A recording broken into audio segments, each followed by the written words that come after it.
There's a quote from you. It's a little bit facetious, this question, but I wanted to get your perspective on it while I'm chatting with you. You have said that some things in the industry of publishing are constant and will never change. The demand for the very best writing and artwork that shows something personal from a child's world. Trends or no trends, this is in fact what every publisher is looking for. So why is it important that the best writing and artwork show something personal from a child's world? And wouldn't just the best writing and artwork already be enough? Well, that is an interesting question. I came up with that quote because I needed to put something on my website. And I think I wanted to say from a child's point of view, because sometimes when people are starting out and looking for, they have an idea that they want to share with a kid, they have forgotten to really tap their, I hate to use this phrase, but they've forgotten to think like a kid, and they're writing like an adult who's condescending or sharing to children. So I think when I said that thing about from a child's point of view, I was trying to speak to what I suspected would be some of the people who were reading my website and wondering whether they should work with me. I'm sure we could think of great books that aren't from a, really from a kid's point of view at all, that are for kids.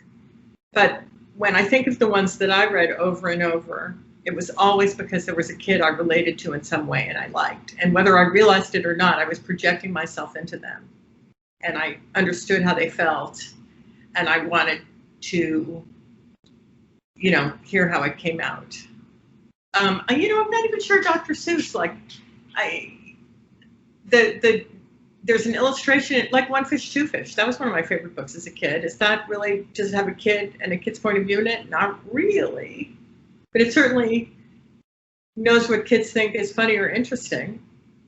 There's a picture of sheep walking across a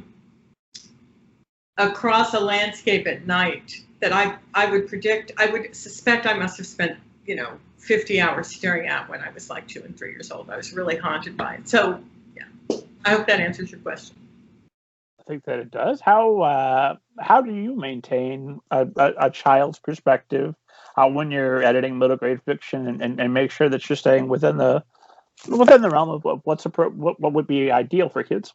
Well, I know Ursula Nordstrom, the legendary editor at Harper, who not only discovered Maurice Sendak, but she worked with Laura Ingalls Wilder and all the greats sort of the Nutshell Library. I've never worked at Harper, so I can't spew off Ursula's many great credentials, but she was probably the most famous children's book editor in history. And a book of her letters is collected and called Dear Genius. But anyway, Ursula said, I was a child and I remember every single moment. And that's kind of how I feel. I just remember what I thought when I was reading. And that's what I apply. And it's interesting because I think books have changed some, but that really has not changed. Kids sort of feel the same inside.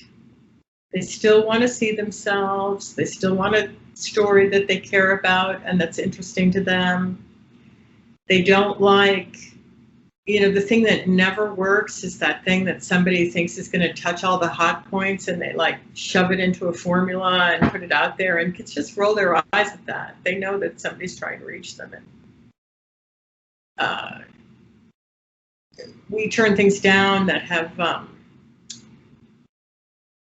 where you can just see that somebody had this hey, Riverdale is hot, so what if we took Riverdale and Never Have I Ever and made it all Black characters for Black Lives Matter and stuck in, what else is trendy right now? What did they call it?